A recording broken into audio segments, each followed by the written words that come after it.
critical. Thank you for joining us today, and I hope to see you again at our future events.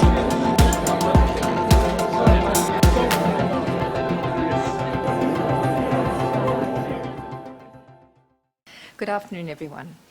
I would like to begin by respectively acknowledging the Gadigal people from the Eora Nation as traditional owners and custodians of the land on which we stand.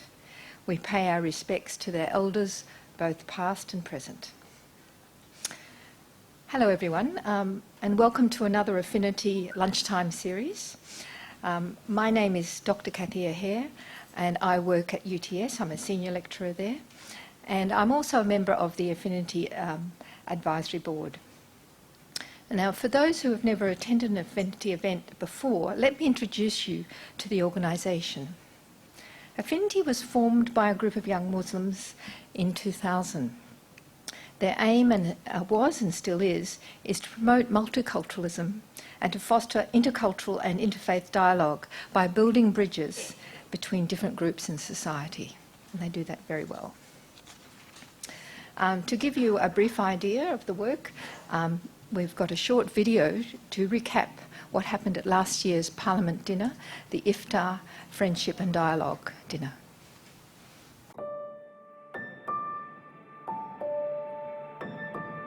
There are so many high calibre people attending here, and I'm sure a lot of you have sort of met each other and looked around the room.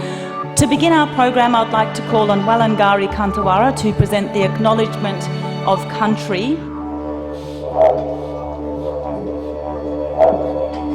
Ramadan Mubarak. I would like to acknowledge the Aboriginal First Nations people of the Sydney area, the Eora Nation. Learn one new thing tonight and take that away and tell someone else. This blessed month of Ramadan is a great chance for all of us to come together in peace and harmony. Thank you for not letting hate or fear and division infiltrate New South Wales. And on behalf of the New South Wales Government, I'd just like to wish you a blessed Ramadan. Thank you. Amit and your executive committee and your volunteers and your sponsors and the many people, you're the only one that I know that can be able to bring everyone together, and you do a fantastic job. So I'm very, very happy to be here co-hosting with Minister Sidoti. And our final host for this evening is Ahmet Polat. Now, I would hazard a guess that about half of you in this room would say you're Ahmet's cousin. I greet you with the Islamic greetings of Assalamu alaikum, peace be upon you. Ramadan Mubarak to all of you. I have impatiently been waiting for tonight to share my DNA results. It appears that I am from all 6 continents in the world. What a delightful Turkish delight. I'm linked to all humanity. So tonight, standing in front of you, I can proudly say, you are my own new cousins, uncles, aunties. On behalf of the Advisory Board of Affinity Intercultural Foundation, I welcome you all to this warm and inclusive friendship and dialogue iftar dinner. Allahu Akbar, Allahu Akbar. On behalf of the Consulate General of Sri Lanka in Sydney, I would like to thank Affinity Intercultural Foundation for inviting to the New South Wales Parliament Friendship and Dialogue Ramadan to start today.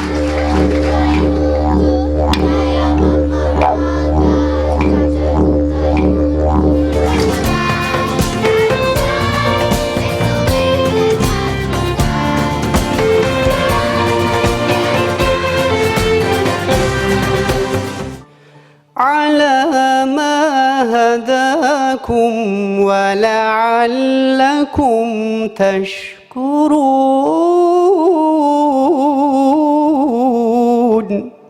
The power of sport, when used to give a voice to the voiceless, strength to the downtrodden, and rights to the persecuted, is extraordinary. It can truly and evidently challenge governments, monarchies, and anything in between. Yes, I feel a part of this great country, and I feel welcomed and respected. just like Hakeem. Hi everyone. I would like to thank Ahmed to invite me here, and Ramadan Mubarak to everyone. Now this is Ahmet's holding up a top which has been a jersey signed by Hakan for you, Craig, and on it the message says, "To my brother Craig, who strives to help his fellow football players at difficult times and shows an example to the football community that freedom and human values may be bigger than football."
But we owe it to the victims of these attacks to work together to find the cure.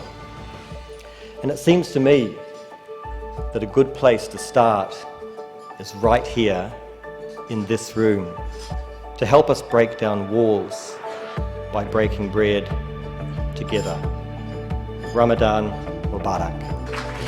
This year, the recipients of the first award are Sean Rubenstein Dunlop, investigative reporter at the ABC, and Lucy Carter, researcher at Four Corners ABC, for their incredible work on the Four Corners episode, which was called Under the Radar. This followed the Christchurch terror attacks, which claimed the lives of 50 people.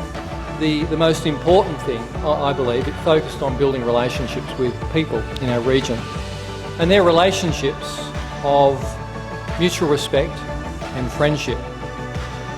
And we discover that our lives have purpose and meaning, and its purpose is wanting and working so that others may flourish. Friends, Ramadan Kareem. Whether that be cultural diversity, religion, gender, disability, Indigenous, income, age, geography, or socio-economic backgrounds, the media can and should play a role in stimulating positive and balanced discussion on issues related to all of these, including Ramadan, that many Australians we know partake in. A night like this is not possible without dozens of local businesses and individuals funding many of Affinity's programs and events. Would like to thank those sponsors now and present to them some tokens. But it doesn't matter how well we do or don't do, it is that spirit of Ramadan, a tradition of self-reflection, of gratitude, forgiveness, respect, understanding. All the speakers before me have mentioned elements of that, and this is where Ramadan is beautiful. It is that spiritual connection. And as we express our gratitude, we must never forget that the highest appreciation is not to utter words, but to live by them. And with that in mind, I'd like to thank everyone for attending this evening. It is through the shared meaning, purpose, and experience that the bonds of friendship, understanding, and unity are forged. Ramadan Mubarak. Good evening to you.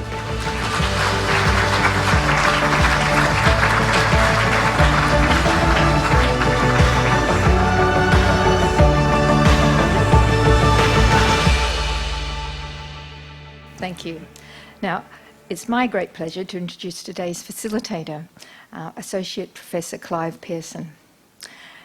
Clive is a member of the advisory group in Affinity, but for today we see his background. He's studied at the University of Otago in Dunedin. He received his PhD from University of Cambridge in the UK, And he was a principal of United Theological College from 2007 to 2014, during which time he helped facilitate the entry of the Islamic Science and Research Academy into Charles Sturt University. For a time he was head of theology, the School of Theology, and now is the Senior Research Fellow of Public and Contextual Theology in Research Centre. He is the editor-in-chief in International Journals of Public Theology and was one of the co-founders of the Global Network of Public Theology, which embraces 35 major theological institutions around the world. And he's a member of that executive. He's a theologian with a number of specialist interests. These include Christian theological responses to Islamophobia. He has initiated interreligious programs of scripture reasoning. Clive first taught in the area of eco-theology 25 years ago. His interest has expanded into the relationship of theology to climate change and how we do theology in an age of the Anthropocene. He is currently writing a chapter on how cities respond to climate change for a theological reader on climate change and cities, and to be published by a major publisher on both sides of the Atlantic. So please join me in welcoming Associate Professor Clive Pearson to the lectern.